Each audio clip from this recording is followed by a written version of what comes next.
یاد رکھنا قاعدہ اور کلیہ بیان کر دیا گیا، جو رحم نہیں کرتا اس پہ رحم کیا بھی نہیں جاتا، جو دیتا نہیں اسے دیا بھی نہیں جاتا،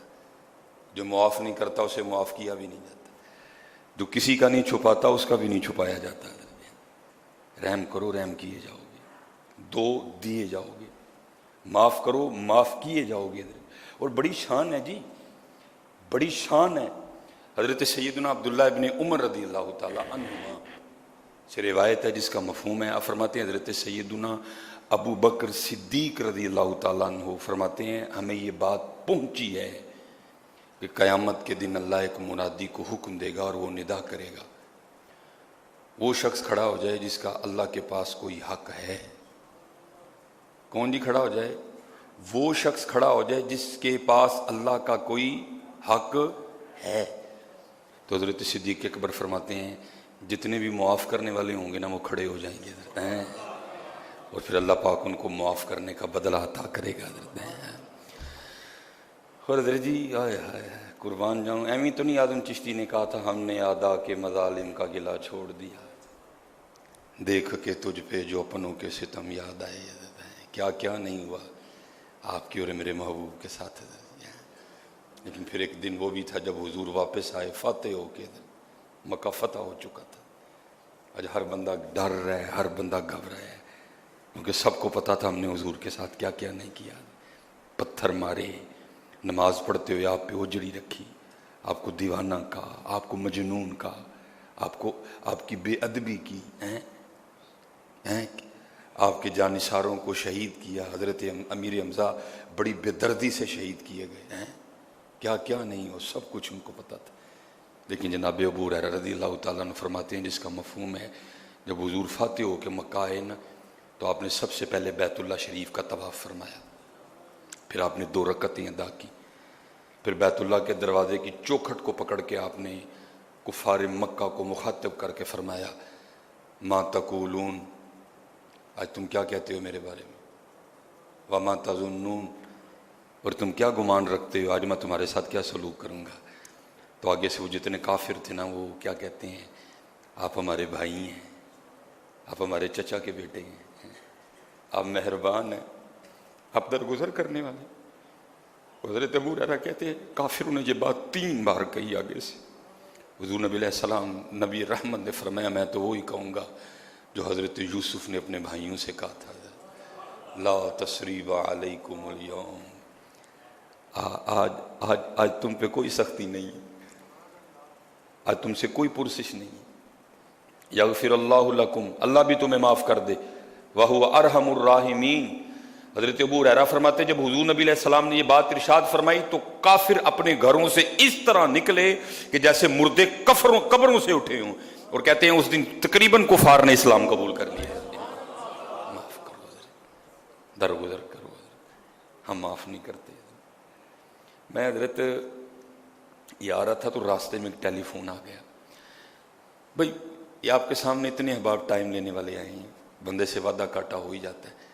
کوئی ٹائم تھا وہ بندہ لے کے گیا تو ہم نوٹ نہیں کر سکے اسے، ہم نے ادھر کہیں کوئی شیڈول دے دیا، اب راستے میں نا اس کا فون آ گیا، وہ جی ٹائم تھا۔ اب میں حضرت بار بار اسے معذرت کر رہا ہوں، وہ پھر انہوں کو گلا سنائی جان رہے ہیں، میں بار بار اسے معافی مانگ رہا ہوں، میں ممبر پہ بیٹھا ہوں، میں معافی مانگ رہا ہوں، معذرت بھی، اللہ کوئی خطیب نہیں کرتا حضرت، میں معافی بھی مانگ رہا ہوں، میں معذرت بھی کر رہا ہوں، عذر بھی دے رہا ہوں آگے، بھائی غلطی ہو گئی، تیرے پاس 2 خطیب ہیں، تو ایک کا بیان کروا لے، اگر تو کہے گا میں ٹیلی فون پہ بیان کر کے لوگوں سے بھی معافی مانگ لوں گا کہ بھئی ان کا کوئی قصور نہیں ہے، غلطی ہم سے ہوئی ہے۔ لیکن وہ حضرت جی پھر آ کے میں نے بھی بول نہیں پہ گیا، میں یار جی تو بندہ ہوں نا، جو پہلی بار میں تیرے کو معافی مانگی تینے دوسری بار گل ہی نہیں سی کرنی چاہیے، میں معافی پہ معافی مانگ رہا ہوں تو پھر مجھے باتیں سنائی جا رہا ہے، معاف کیا کرو، قبول کر لیا۔ وہ جھوٹ بولتا پیا پتر وہ اس کے ذمہ ہے، وہ اگر جھوٹ بول رہا ہے نا وہ اس کے ذمہ ہے، وہ اس کا جواب دے گا، لیکن تو اپنی نیکی کیوں ضائع کر رہا ہے؟ تو معاف کر کے ڈھیروں نیکیاں کما نا۔ ہاں جی بڑا اجر ہے میرے بھائی معاف کرنے کا، بڑا اجر ہے، بڑا اجر ہے عذر قبول کر لینے پہ۔ حضور نبی کریم علیہ الصلوۃ والسلام ارشاد فرماتے جس کا مفہوم ہے حضرت موسیٰ علیہ نبی علیہ الصلوۃ والسلام نے اللہ کی بارگاہ میں عرض کی اے میرے رب تیرے بندوں میں سے سب سے زیادہ تیری بارگاہ میں عزت والا کون ہے؟ اب دکھ کی بات یہ ہے نا، ادھر عزت چاہیے ہی نہیں کسی کو،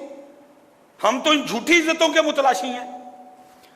دکھ کی بات تو یہ ہے نا جی، ادھر عزت چاہیے ہی نہیں اب کسی کو، ہم تو ان جھوٹی اور عارضی عزتوں کے متلاشی ہیں، ہم تو اس کے طالب ہو گئے ہیں۔ وہ اس عزت کے طالب تھے جو اللہ کے دربار سے ملا کرتی تھی، اس لیے سوال کیا اللہ تیرے بندوں میں تیری بارگاہ میں زیادہ عزت والا کون ہے؟ آگے سے اللہ فرماتے میرے کلیم میری بارگاہ میں زیادہ عزت والا وہ ہے جو بدلہ لے سکتا ہو لیکن پھر بھی معاف کر دے۔ معاف کیا کرو یار، میں بار بار اس کو معذرت کر رہا ہوں، بار بار اس سے معافی، آ کے مجھے بھی بولنا ہی پڑ گیا۔ میں نے کہا یار میں تیرے کو کنی باری معافی مانگ چھڑی، اگر تو بندہ ہوتا تو بات دوبارہ کرتا ہی نہ، کوئی معافی مانگو دو۔ حضرت سیدنا عبداللہ ابن مسعود، حضور نبی علیہ السلام نے حضرت عبداللہ ابن مسعود کے لیے کہا یہ علم کی تھیلی ہیں، یہ علم کی تھیلی ہیں۔ حضرت عبداللہ ابن مسعود ایک فقیہ صحابی، حضرت بڑی محبت تھی ان کو حضور نبی علیہ السلام سے، عاشق تھے یہ حضور نبی علیہ السلام کے، ہر صحابی عاشق تھا حضور کا جی۔ حضرت عبداللہ ابن مسعود رضی اللہ تعالیٰ عنہ کے لیے لکھا ہے کہ آپ بازار سودا خریدنے چلے گئے، آپ نے سودا خرید لیا، کیونکہ حضرت اس وقت بٹوئے شٹوئے تو ہوتے کوئی نہیں تھے، پیسے سنبھالنے کے کچھ اپنے ہی انداز تھے، آپ نے پیسے نا اپنی پگ میں باندھے ہوئے تھے حضرت۔ جب آپ نے سودا خرید لیا نا تو آپ نے اپنی پگ کو دیکھا تو وہ جو گرہ دی تھی نا آپ نے جس میں پیسے تھے،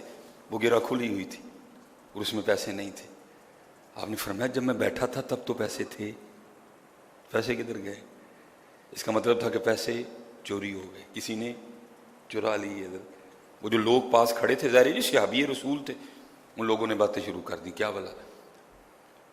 اے اللہ جس نے پیسے چرائے ہیں اس کا ہاتھ کاٹ دے،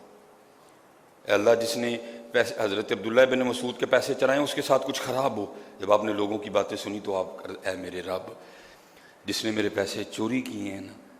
جس نے میرے پیسے لیے ہیں، اگر تو کسی اچھے کام کے لیے لیے ہیں نا تو ان پیسوں میں برکت دے دے،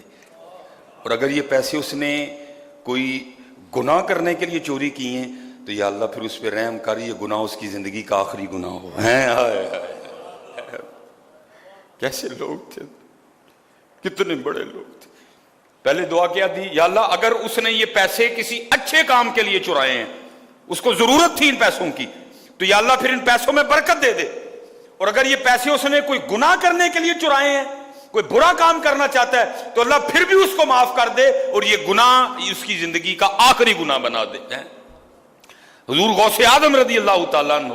اور میرے بھائیوں اور میرے دوستوں، جیسے میں اور آپ بڑے بننے چلے ہیں اس طرح کبھی کوئی بڑا نہیں بنا، جیسے آپ اور میں لینے چلے اس طرح کبھی کسی کو نہیں ملا۔ حضرت اقبال نے بڑا باریک اشارہ دیا تھا، کہتے خدا کے بندے تو ہیں ہزاروں، بنوں میں پھرتے ہیں مارے مارے، میں اس کا بندہ بنوں گا جس کو خدا کے بندوں سے پیار ہوگا۔ تو اللہ کی مخلوق سے پیار ہی نہیں کرتا، تیری دعا کس طرح قبول ہو؟